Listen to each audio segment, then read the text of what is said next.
Hello everyone, welcome again to our YouTube channel NK maths. आज की video में दोस्तों हम एसएससी एमटीएस के एमटीएस का जो पेपर 18 अक्टूबर 2021 को फर्स्ट शिफ्ट में लिया गया था, उसमें मैथ के जो क्वेश्चन पूछे गए थे उनको सॉल्व करने वाले हैं। वीडियो बाईलिंगुअल होगी, ठीक है। तो आपको टेंशन लेने की ज़रूरत नहीं है, हिंदी इंग्लिश दोनों में क्वेश्चन आपको मिल जाएगा, ठीक है।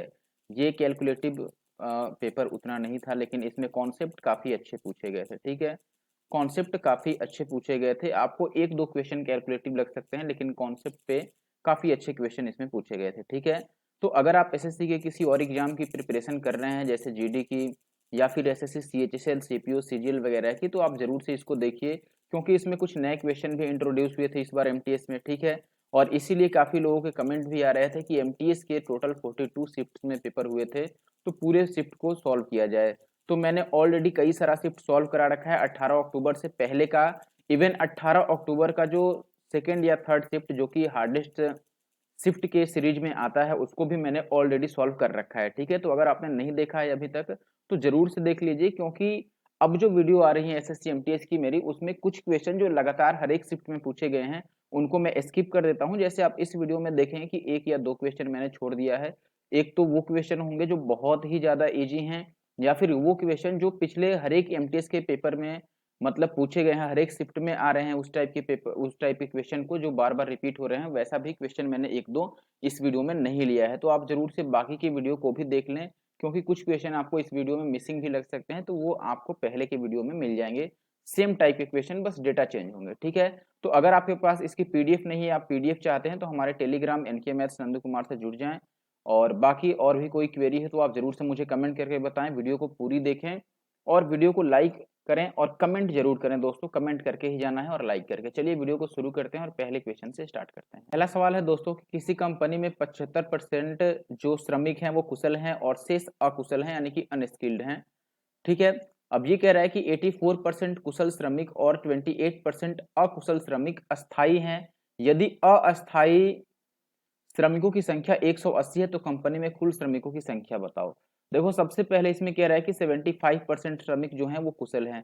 75% का मतलब 3/4 है। इसका मतलब आप अगर टोटल दोस्तों 4 यूनिट लेते हो कि टोटल 4 थे श्रमिक की संख्या, तो उसमें से अगर आप कुशल की यानी कि स्किल्ड की बात करेंगे तो वो कितने हैं 3, और अनस्किल्ड कितने हैं 1, ठीक है, जो अनस्किल्ड हैं। तो हम क्या करते हैं, इस पर डबल जीरो चिपका लेते हैं, जिससे कि परसेंटेज कैलकुलेशन हमारे लिए इजी हो। यानी कि मैंने टोटल नंबर 400 ले लिया, उसमें से स्किल्ड जो श्रमिक हैं यानी कि कुशल, उनको 300 ले लिया, और जो अकुशल हैं उनको मैंने 100 ले लिया, ठीक है। अब कह रहा है कि 84% कुशल जो हैं, कुशल के 84% अस्थाई हैं।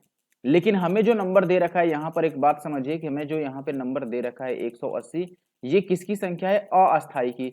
तो आप बोलें कि अगर कुशल वालों में से 84% अस्थाई हैं, तो अस्थाई कितने बच गए दोस्तों, 16%। तो आप बताओ 300 का 16% कितना होगा, इसके 16% अस्थाई हैं, तो 300 का 16%, 100 का 16% 16 होता है, तो 300 का उसका 3 टाइम्स होगा, यानी कि 48।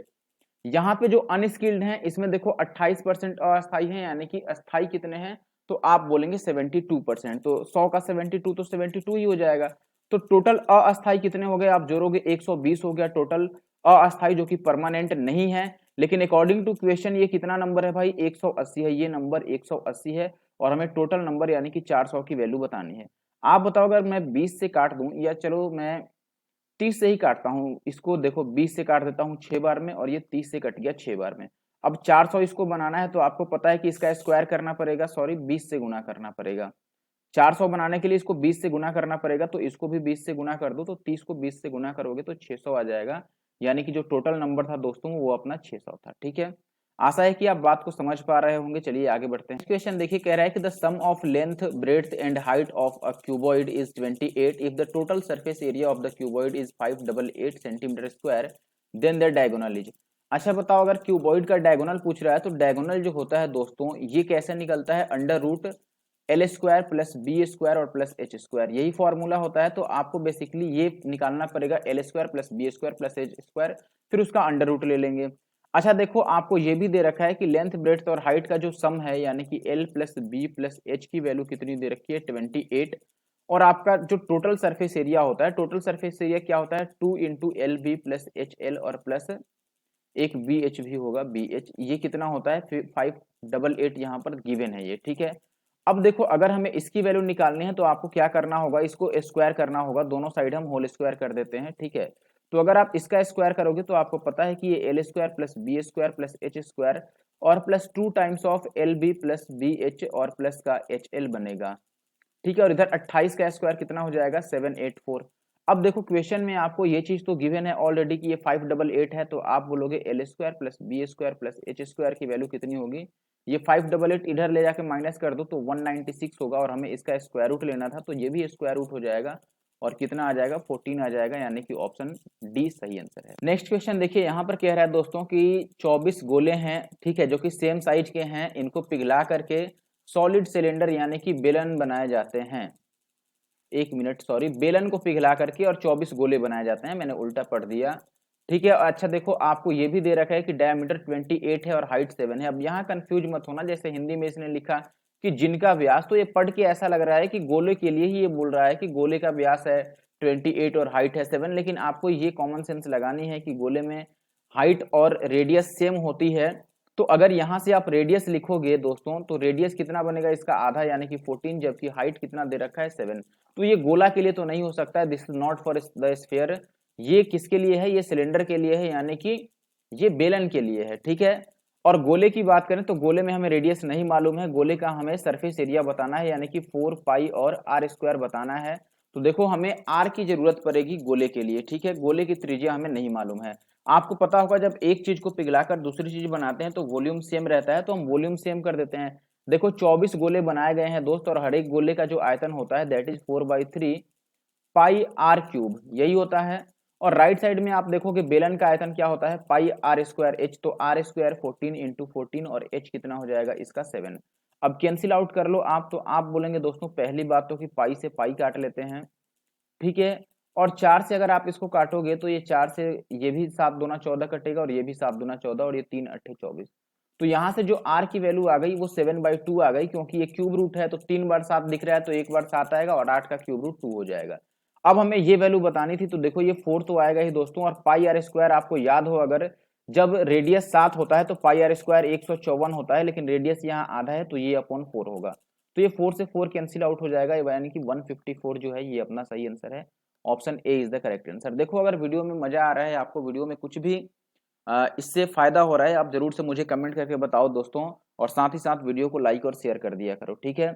चलिए आगे बढ़ते हैं। ये क्वेश्चन देख लिए, कह रहा है कि ए बी सी किसी काम को अकेले अकेले 5, 8 और 12 दिन में कर सकते हैं और इन्हें पूरा काम करने के लिए 9800 रुपए मिलते हैं, तो इसमें से ए का हिस्सा कितना हुआ। आप देखो अगर इनकी ये डे है, यानी कि मतलब कि टाइम इनके लिए क्या है 8 दिन और 12 दिन, तो जो एफिशिएंसी का रेशियो बनेगा इनका एलसीएम कितना हो रहा है, तो आप बोलेंगे दोस्तों 120। तो ये 12 से कटेगा 10 बार में, 8 से 15 बार में, और ये 5 से कटेगा 24 बार में, यानी कि ये एफिशिएंसी है। तो अगर इन्होंने एक साथ पूरा काम किया है दोस्तों तो इनकी एफिशिएंसी में पैसा बट जाएगा। तो आप बोलोगे कि इनको ऐड कर लो दोस्त, टोटल कितना बन रहा है, तो आप बोलोगे कि ये देखो अगर ये 15 होता 25 तो ये 40 और 9 49 ये बन रहा है, लेकिन यहाँ पर कितना पैसा मिला है दोस्तों 9800 मिला है।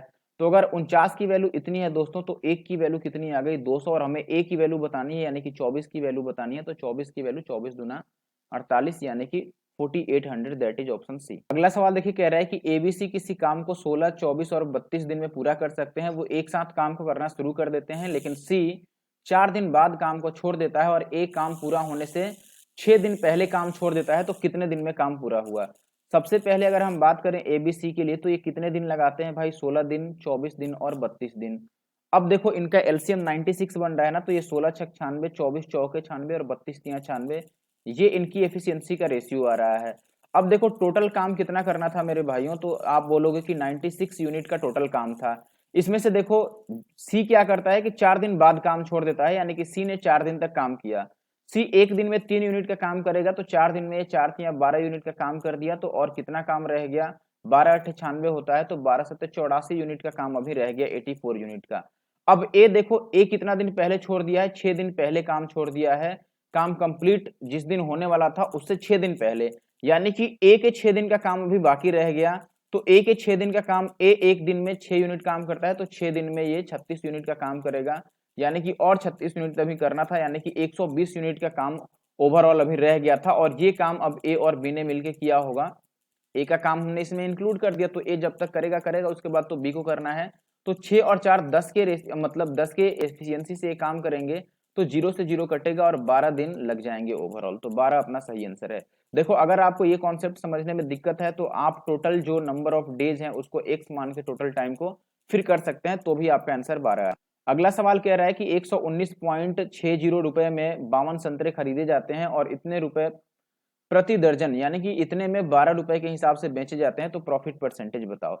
देखो प्रॉफिट परसेंटेज दोस्त तभी निकलेगी जब दोनों बार हमें जो टोटल नंबर ऑफ ऑरेंजेज हैं वो सेम करने पड़ेंगे, यानी कि संतरों की संख्या हमें क्या करनी होगी, बराबर करनी होगी। तो किसी भी तरह से संतरों की संख्या हम बराबर कर सकते हैं, जैसे दोनों बार 12-12 है, आप निकालो, क्योंकि ये जो वैल्यू है ये 12 संतरों के लिए है, ठीक है, एक डोजन के लिए।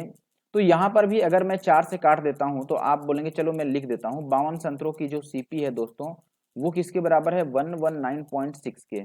तो अगर मैं 4 से दोनों तरफ काटता हूँ या 13 से काटूं, 13 नवा 117 और 13 दूना 26, ये 13 से ही कट जाएगा, 13 नवा 117 और 13 दूना 26। ये देखो 4 की सीपी जो है वो इसके बराबर आ गई, तो 12 की सीपी कितनी होगी, मैं 12 की ही सीपी निकाल लेता हूँ। ये 3 टाइम्स हो रहा है ना, तो ये 2 तिया 6 और 9 तिया 27, यानी कि इतने का खरीदा और बेचा कितने का, 41.4 का। बताओ कितने का फायदा हो गया दोस्त। तो आप बोलोगे कि ये पॉइंट तो कैंसिल आउट कर दो यहीं पर, बाकी भी आप चाहो तो कैंसिल आउट कर सकते हो, ठीक है, लेकिन मैं डायरेक्ट चेक कर लेता हूँ कितने का फायदा हो गया। 14 में से 6 गया 8 का, और ये 0 बच गया, तो 10 में से 3 गया तो यहाँ 7 गया, तो ये 3 बच गया, और ये 3 में से 2 गया 1, 138 का फायदा हो गया 276 पे। ये इसका डबल ही है, देखो 1/2 का मतलब कितना हुआ, 50% का फायदा हो रहा है, यानी कि ऑप्शन सी सही है। अगला सवाल देखिए, कह रहा है कि 2 numbers are in the ratio 13:8, if each number is increased by 25 then the ratio becomes this, the difference between the two numbers।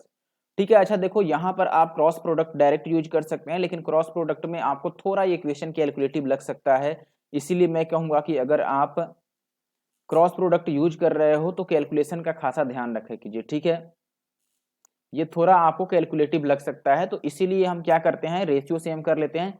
जैसे देखो पहले 13 और 8 का रेशियो था, और बाद में रेशियो कितना हो गया, 44 और 29 का। अब चूंकि दोनों नंबर सेम बढ़ रहे हैं तो यहाँ पर हमें इनका गैप सेम करना होगा। देखो ऊपर वाले में कितने का गैप है, 5 का, और इनमें कितने का गैप है, तो आप बोलोगे कि यहाँ पर गैप है दोस्तों 15 का। तो इसको मैं 3 से मल्टीप्लाई कर देता हूँ कि ये भी 15 का गैप हो जाएगा। अगर इसको 3 से मल्टीप्लाई करेंगे तो 13 तिया 39 और ये 8 तिया 24 रह जाएगा, और ये अभी कितना है 44:29। अब देखो दोनों जगह 5-5 की वृद्धि हो रही है, हमारे हिसाब से 5 बढ़ रहा है, लेकिन क्वेश्चन में 25 बढ़ाया गया है। 5 की वैल्यू 25 है, यानी कि 1 की वैल्यू 5 आ गई, और हमें क्या बताना है, इनका गैप बताना है। तो ये कितने का गैप है दोस्तों, यहाँ पर बताओ, तो आप बोलोगे 6 और 9 15 का गैप है, तो 15 की वैल्यू 15 पीछे 75 आ जाएगा, तो ये अपना आंसर है, ठीक है। तो ये ज्यादा इजी लगा मुझे क्रॉस प्रोडक्ट की अपेक्षा। आगे बढ़ता हूं, अगला सवाल कह रहा है कि the maximum length of a pencil that can be kept in a rectangular box of dimension this. अच्छा देखो, अगर रेक्टेंगुलर बॉक्स में कोई सबसे लंबी छर या सबसे लंबी रॉड या फिर सबसे लंबी पेंसिल रखने की बात करें, तो उस पेंसिल की जो लेंथ होती है वो डायगोनल के बराबर होता है, घनाभ के डायगोनल के। किसके भाई, घनाभ, जिसको आप इंग्लिश में क्यूबॉइड बोलते हो, ठीक है। तो क्यूबॉइड के डायगोनल यानी कि विकर्ण के बराबर होगा। तो विकर्ण का फॉर्मूला क्या होता है, L square plus B square plus H square. तो 13 का स्क्वायर प्लस 8 का स्क्वायर और प्लस 3 का स्क्वायर एक्चुअली में आपको करना है। तो 13 का स्क्वायर कितना हो जाएगा, ये 169, 8 का स्क्वायर कितना हो जाएगा 24, और 3 का स्क्वायर हो जाएगा 9। अगर सबको आप ऐड करोगे तो आप बोलोगे दोस्तों इसको 9 और 4 13, 9 9 18 और 4 हो जाएगा 22 हासिल 2, और 16 और 2 18 और 2 20। ये यार 220 होगा क्या, कितना बन रहा है, 242 बन रहा है ना, 242, ये इतना बन रहा है। तो एक्चुअली में ये 121 का डबल है, तो ये 11√2 बन गया, फिर तो ऑप्शन ए सही है। सवाल कह रहा है कि 51 किलोमीटर की दूरी तय करते समय एक व्यक्ति ने देखा कि 1 घंटा 40 मिनट चलने के बाद उसके द्वारा तय की गई दूरी शेष बची दूरी की 5/12 थी, तो उसकी चाल बताएं। देखो अगर स्पीड निकालना है दोस्तों, तो स्पीड होता है डिस्टेंस अपॉन टाइम, टाइम तो हमें मालूम है यहाँ पर कि 1 घंटा 40 मिनट है, लेकिन दूरी नहीं मालूम है, तो दूरी हमें निकालना पड़ेगा। अब देखो अगर मैं ये मान लूं दोस्तों कि वो x दूरी चल दिया है, तो सवाल में क्या लिख रहा है कि उसके द्वारा चली गई दूरी, यानी कि वो जितना डिस्टेंस कवर कर चुका है वो किसके बराबर है, वो 5/12 ऑफ द रिमेनिंग डिस्टेंस है। अच्छा बताओ, अगर 51 में से वो x चल दिया तो बाकी कितना रह गया, तो आप बोलेंगे 51 माइनस x बाकी रह गया, और इसके 5/12 दूरी के बराबर वो चला है। ठीक है, तो यहां से अगर x की वैल्यू निकालते हैं तो ये 12x और 12 और 5 17x की वैल्यू कितनी आ जाएगी, 51 इंटू में 5, तो आप बोलोगे 17 या 51, यानी कि x की वैल्यू 15, यानी कि वो 15 किलोमीटर की दूरी चला है। तो डिस्टेंस तो 15 हो गया और टाइम है 1 घंटा 40 मिनट। 1 घंटा और 40 मिनट के आप बोलोगे 2/3, यानी कि 3 और 2 5/3 आ गया, तो 3 तो ऊपर चला जाएगा और ये 5 3 15, तो 3 3 9 आपका आंसर आएगा, यानी कि ऑप्शन बी सही है। ठीक है, आगे बढ़ते हैं। ये क्वेश्चन देखो भाई, ये क्वेश्चन मैंने कई बार करा दिया है, तो ये आपके लिए क्वेश्चन है, this is for you, homework हो गया। आप इसका आंसर जो होगा वो कमेंट बॉक्स में आप जरूर से कमेंट कर दीजिएगा सॉल्व करने के बाद। ठीक है, आगे बढ़ता हूँ। सवाल कह रहा है कि the difference of the mode and median of a data is 38 then the difference of the median and mean. अच्छा देखो यहां पर कह रहा है कि मोड और मीडियन का जो डिफरेंस है, देखो मोड और मीडियन के लिए मैं एम ई लिख देता हूं, इनका जो गैप है ये 38 दे रखा है, और हमसे पूछ रहा है डिफरेंस ऑफ मीडियन यानी कि एम ई और माइनस का मीन। मीन के लिए मैं एम ही रहने देता हूं, ये हमसे पूछ रहा है। देखो एक फॉर्मूला आपको पता होनी चाहिए, जो रिलेशन होता है मोड मीडियन और मीन के बीच में, यानी कि माध्य माध्यिका और बहुलक के बीच में जो रिलेशन होता है, ये आपको याद रहना चाहिए। ये रिलेशन क्या होता है, ये होता है बहुलक इज इक्वल टू, यानी कि mode is equal to 3 times of median minus का 2 टाइम्स ऑफ मीन। ठीक है, यानी कि बहुलक बराबर होता है 3 गुना माध्यिका माइनस 2 गुना में माध्य। अब ये अगर फॉर्मूला आपको पता है तो यहां पर देखो हम क्या करने वाले हैं, क्योंकि मुझे ये चीज मालूम है कि MO माइनस ME की वैल्यू कितनी है 38, तो देखो इसमें से मैं एक ME को इधर भेज देता हूं। अगर एक ME इधर आ जाएगा तो ये हो जाएगा MO, और माइनस का ME इज इक्वल टू ये हो जाएगा 2 टाइम्स ऑफ ME और माइनस का 2 टाइम्स ऑफ M।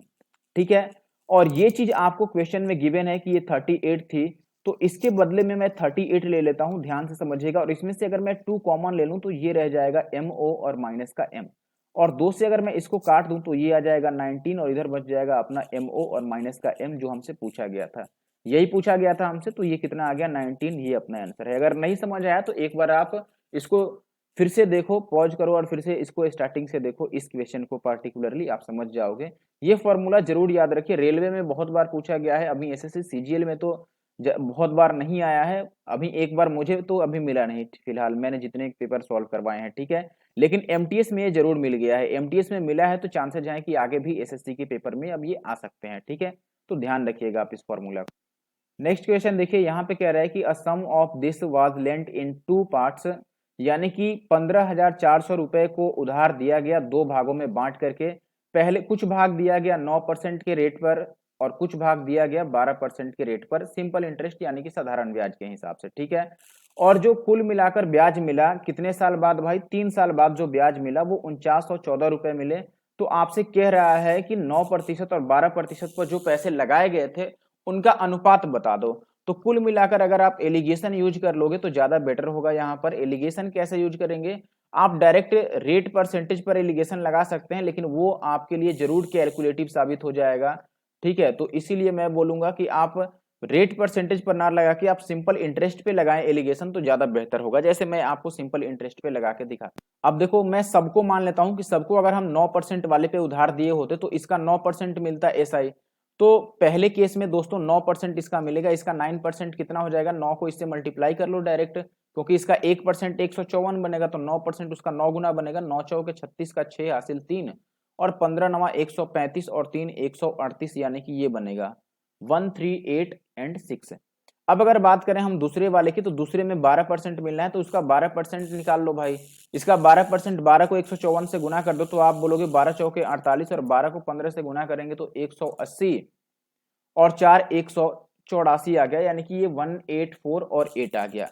और ओवरऑल जो देखो पूरे मिलाकर कुल मिलाकर यहाँ पर कितना इंटरेस्ट मिला था, 4914 मिला था, लेकिन ये 3 साल का है और हमने एक एक साल का लिखा है।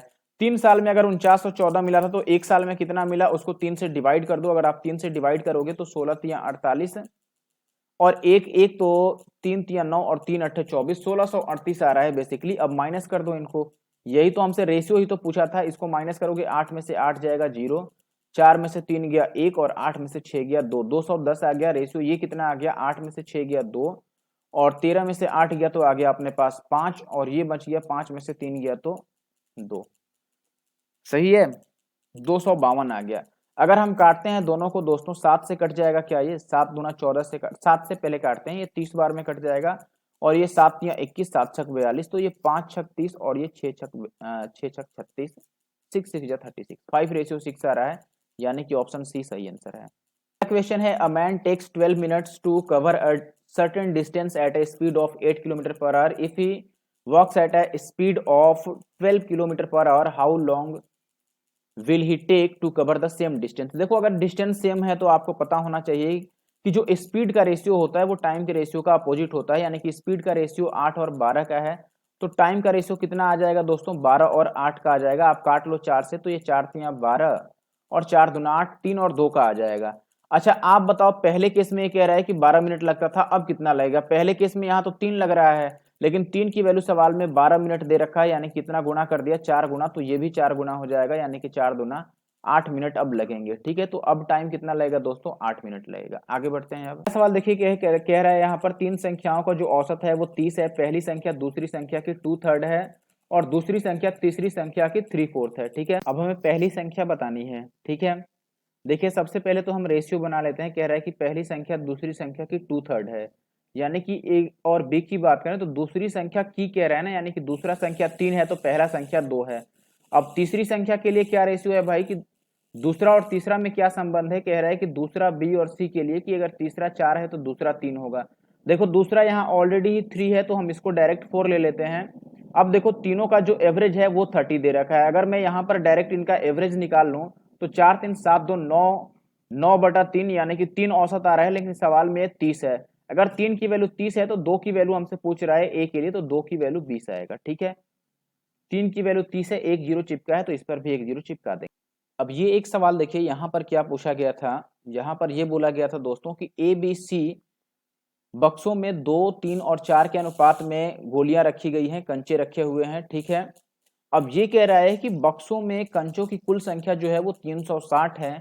निम्न में से किसके द्वारा उपरोक्त अनुपात को 3:8:7 के अनुपात में बदला जा सकता है।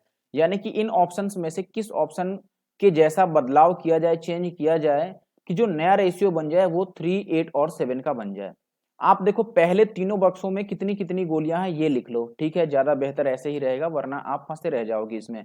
तो आप बोलोगे देखो हमारे हिसाब से अनुपात में 3, 2, 5 और 4 9 बन रहा है ना, टोटल यहाँ पे टोटल 9 बन रहा है, लेकिन सवाल में 9 के लिए 360 दे रखा है, यानी कि कितना गुना है भाई, 40 गुना है। अगर ये 40 गुना हो रहा है तो हर एक वैल्यू को 40 गुना कर दो, यानी कि ए में कितना है, देखो 2 था तो ये 40 गुना हो जाएगा, यानी कि 80। बी में 40 थी 120 और सी में 40 चौके कितना हो जाएगा 160, यानी कि इसमें इतने इतने अनुपात, मतलब एक्चुअल में इतनी इतनी गोलियां हैं। अब देखो हम ऑप्शन के अकॉर्डिंग चलना शुरू करते हैं। ठीक है, सबसे पहले आप देखो इसमें लास्ट वाली वैल्यू 7 आ रही है, जो लास्ट रेशियो है वो 7 है, इसका मतलब लास्ट वाला 7 से कटना चाहिए आफ्टर चेंजिंग। ठीक है, यानी कि चेंज होने के बाद। तो हम अगर लास्ट वाले पर केवल सी की बात करें, देखो सी में चेंज यहीं पर आ रहा है, सी से बी में 20 गोलियां रखी जाती हैं। अगर सी से बी में आप 20 गोली ट्रांसफर कर दोगे तो ये 140 बनेगा, जो कि 7 से कट जा रहा है, यानी कि ये पहला वाला आंसर हो सकता है। अगर 10 गोली ट्रांसफर करेंगे तो उसमें 150 रह जाएगा, जो कि 7 से नहीं कटेगा। 20 गोली ट्रांसफर करने में तो हो ही रहा है, और 30 गोली ट्रांसफर करेंगे तो कितना रह जाएगा दोस्तों, 130, जो कि 7 से नहीं कटेगा। मैंने 7 का मल्टीपल ढूंढ लिया। ठीक है, अब हमारे पास दो ऑप्शन है, केवल पहला ऑप्शन और तीसरा ऑप्शन। तो पहले को अगर मैं चेक करता हूं, अब दो ऑप्शन में से किसी एक को चेक ही कर लो, अगर वो सही हुआ तो आंसर ही हो जाएगा, और गलत हुआ तो जो अगला ऑप्शन बचा वो सही हो जाएगा। ठीक है, तो चलो चेक कर लेते हैं यहाँ पर। अब पहले ऑप्शन में कह रहा है कि देखो ए से बी में 20 रख दिए गए और सी से बी में भी 20 रख दिए गए। अब देखो अगर ए से बी में आप 20 डाल दोगे तो ए 20 कम हो जाएगा, यानी कि 60 रह जाएगा, और सी से भी बी में 20 डालोगे तो ये भी 20 कम रह जाएगा, यानी कि 140 रह जाएगा, और बी में ओवरऑल 40 बढ़ जाएगा, क्योंकि ए से भी 20 लिया और सी से भी 20 लिया, तो ये 100 से आएगा। ठीक है, 40 बढ़ के 160। अब इनका अनुपात चेक कर लो कि क्या इनका रेशियो 3, 8 और 7 बन रहा है। तो देखो ये 0 0 तो कट ही रहे हैं, अब इनको 2 से काट देते हैं तो 2 3 6, 2 8 16 और 2 7 14, 3 8 7 बन गया, यानी कि पहला ऑप्शन ही अपना सही आंसर है। तो जो इसमें पहला ऑप्शन है वो सही आंसर है। ठीक है, आगे बढ़ते हैं। नेक्स्ट क्वेश्चन में आपको बोला गया है कि the average weight of 30 boys is more than average weight of 20 girls by 5 kg। If the total weight of 30 boys is this, then the total weight of 20 girls. अच्छा ठीक है, देखो सबसे पहले मैं ये कह देता हूं कि यहां से हम बॉयज का एवरेज तो निकाल ही सकते हैं कि बॉयज का एवरेज कितना होगा। तो आप बोलेंगे 30 लड़कों का टोटल बार है वो 10 50 है, तो 30 से इसको डिवाइड कर दो, 0 से 0, और ये 35 या 105, यानी कि बॉयज का जो एवरेज वेट है वो कितना हो गया 35 kg। और ये कह रहा है कि 20 लड़कियों के औसत भार से 5 ज्यादा है, यानी कि 20 लड़कियों का जो औसत भार वो कितना हो जाएगा। तो आप बोलेंगे अब गर्ल्स का जो एवरेज होगा वो कितना होगा, इससे 5 कम होगा, क्योंकि ये उनसे 5 ज्यादा है तो ये 5 कम होंगी, यानी कि कितना होगा 30 होगा। ठीक है, अब एक गर्ल के लिए औसत भार का मतलब क्या है, एक गर्ल का वेट अगर 30 है तो 20 लड़कियों का वेट कितना होगा, 20 से मल्टीप्लाई कर दो, ओवरऑल ये 600 kg आ जाएगा। ठीक है, 600 kg। आपने योग बराबर औसत गुना संख्या पढ़ा होगा वैसे। ये क्वेश्चन देखिए, ये थोड़ा कॉन्सेप्चुअल क्वेश्चन है। ठीक है, तो आप इसको जरूर से अच्छे से समझिएगा, इसमें कॉन्सेप्ट की काफी अच्छी खासी नॉलेज होनी चाहिए। क्वेश्चन क्या है कि कोई खोखला अर्धगोलीय कटोरा है, यानी कि एक हॉलो, ठीक है, हेमिस्फीयर है। ठीक है, हॉलो हेमिस्फीयर है। अब ये कह रहा है कि जिसका आंतरिक यानी कि इंटरनल और एक्सटर्नल जो डायामीटर है वो है 18 सेंटीमीटर और 22 सेंटीमीटर। तो आपसे कह रहा है कि इसका टोटल सरफेस एरिया बताओ, यानी कि TSA आपसे पूछ रहा है, टोटल सरफेस एरिया। अब बहुत ध्यान से पहले बात समझना कि ये क्या कह रहा है। ये कह रहा है कि एक हेमिस्फीयर है जो कि हॉलो है, कटोरा है एक्चुअली में, बेसिकली में बाउल। ठीक है, ये कुछ इस तरीके का होगा और इसमें बाहर से भी एक बनेगा ऐसे। ठीक है, इस तरीके का इसका कुछ हिसाब किताब है। अब देखो अगर हम बात करें कि इसमें सरफेस एरिया पूछ रहा है तो एरिया कहाँ कहाँ है, आप बोलेंगे कि देखो इसका एक तो ये एक्सटर्नल एरिया है जो मैं ग्रीन कलर से दिखा रहा हूं, बाहर बाहर, जो कि अर्धगोले के यानी कि हेमिस्फीयर के सरफेस एरिया के फॉर्मूले से निकल जाएगा। ठीक है, और इसमें इंटरनल एरिया भी एक आएगा क्योंकि ये हॉलो है, तो अंदर मैं जो अभी ब्लू से आपको दिखा रहा हूं, देखो ब्लू कर देता हूं मैं, ये जो ब्लू वाली लाइन मैं खींच रहा हूं, एक एरिया यहां पर भी बनेगा। ठीक है, और उसके अलावे जो मैं ब्लैक से दिखाना चाहता हूं ये भी एक एरिया बनेगा इसमें। आप समझ लो एक तरह से कि एक बॉल को, कॉस्को का जो बॉल होता है उसको बीच से काटना है। कॉस्को के बॉल को आप बीच से काटोगे तो वो कैसा मिलेगा, ऐसा ही मिलेगा कुछ। तो ये एरिया आपको बताना है। अब देखो यहां पर रेडियस कैपिटल आर यूज करनी है, इसमें स्मॉल आर यूज करनी है इस वाले में। ठीक है, अब सीधे सीधे मैं बात करूं कि एरिया अगर होगा कितना, तो जो टोटल सरफेस एरिया बनेगा दोस्तों वो बनेगा, एक तो बाहरी एरिया, बाहर वाला area, external area, that is 2πr²। ठीक है, एक ये अंदर का एरिया बनेगा ये ब्लू वाला, तो ब्लू वाला कितना होगा, तो आप बोलेंगे ब्लू वाला होगा 2π और स्मॉल आर का स्क्वायर। ठीक है, और एक और आपके पास बनेगा ये ब्लैक वाला, तो ब्लैक वाला कितना बनेगा, देखो जो ब्लैक है ये तो एक्चुअली में ब्लैक का क्षेत्रफल हो गया कॉन्सेंट्रिक सर्कल वाला, तो ये हो जाएगा पाई और capital R square minus small R square. ठीक है, बहुत अच्छा क्वेश्चन है, हालांकि इसमें कॉन्सेप्ट का बहुत अच्छा यूज हुआ है। अब चलो हम सॉल्व कर लेते हैं। अब देखो अगर यहाँ पर स्मॉल आर की बात करो तो 9 है और कैपिटल आर की बात करो तो वो 11 है।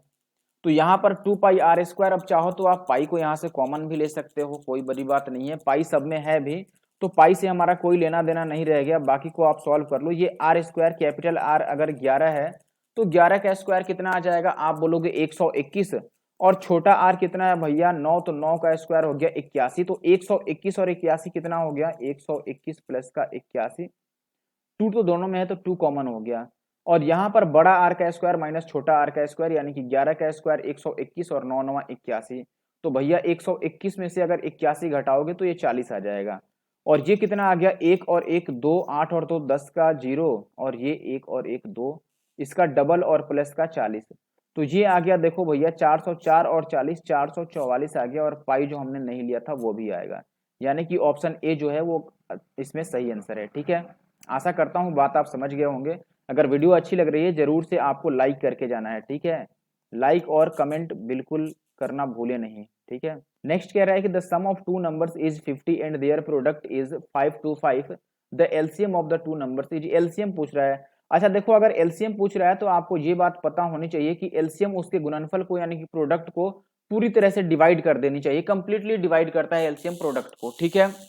क्योंकि एक्चुअली में दोनों नंबर का जो एलसीएम होता है वो खुद दोनों नंबर से डिवाइड होता है, तो दोनों के प्रोडक्ट को एलसीएम क्यों नहीं डिवाइड करेगा भाई, ये तो फिक्स ही बात है। तो हम ऑप्शन चेक कर लेते हैं कि कौन सा ऑप्शन जो है वो 525 को पूरी तरह से डिवाइड कर देता है, कंप्लीटली डिवाइड कौन कर पाता है। 125 तो नहीं कर पाएगा, 85 भी नहीं कर पाएगा क्योंकि 525 में 2 5 है, और ये भी नहीं कर पाएगा।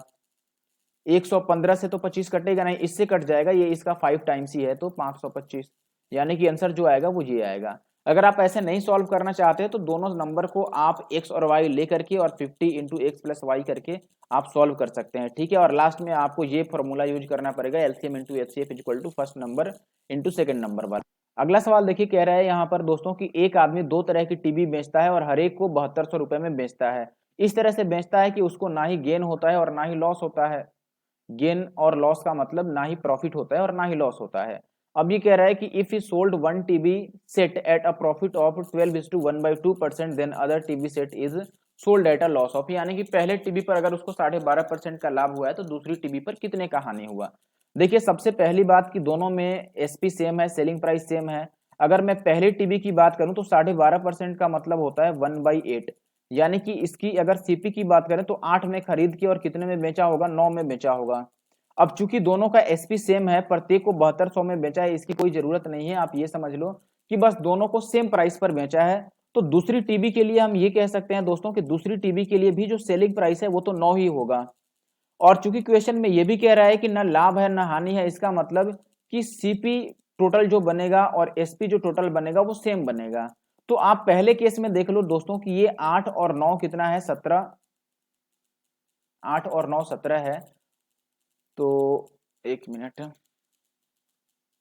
सीपी टोटल और एसपी सेम करना है ना, मैं इनको क्यों ऐड कर रहा हूं। देखो यहां पर देखो पूरा एसपी मिलकर कितना हो रहा है, 9 9 18, तो सीपी भी मिलकर कितना होना चाहिए 18, तभी जाकर के ना लाभ होगा ना हानि होगा। तो इसका मतलब दूसरे वाले का सीपी 10 लेना पड़ेगा, तभी तो ये 18 बनेगा ना।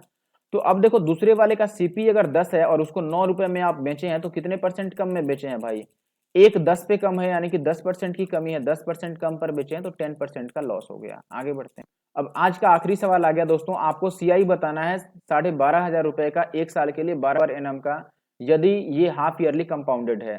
ठीक है, हाफ ईयरली कंपाउंडेड में आप क्या करते हो, रेट को आधा कर देते हो यानी कि ये 6%, और टाइम को डबल कर देते हो, यानी कि टाइम जो था वो 1 साल था तो अब वो 2 ईयर हो गया। अब 6% का अगर 2 साल के लिए सीआई लिखते हो तो परसेंटेज में कितना बनेगा, 6 का डबल कितना हो जाएगा दोस्तों, 12 और 0.6 का स्क्वायर 36%, इतना सीआई बनेगा। तो आप इसका इतना परसेंट बता दो। सीआई देखो इसका 1% तो 125 ही हो गया, और इंटू का ये कितना हो गया 12.36, ये हमें कैलकुलेट करना है बेसिकली। अगर मैं पॉइंट हटा दूं तो नीचे 100 आ जाएगा, और ये 25 से 4 बार में कटेगा, और ये 25 से 5 बार में कटेगा, और 4 से आप इसको काटोगे, 4 3 12 और 0 4 9 36, 9 5 45, यानी कि ये 1545 आएगा। ठीक है, यानी कि ऑप्शन बी जो है वो सही आंसर है। ठीक है, तो इस वीडियो में बस इतना ही। वीडियो कैसा लगा जरूर से मुझे कमेंट करके बताना दोस्तों, ठीक है। और साथ में वीडियो को लाइक भी कर देना, और जो लोग पूरी वीडियो देखे हैं उनके लिए थैंक यू।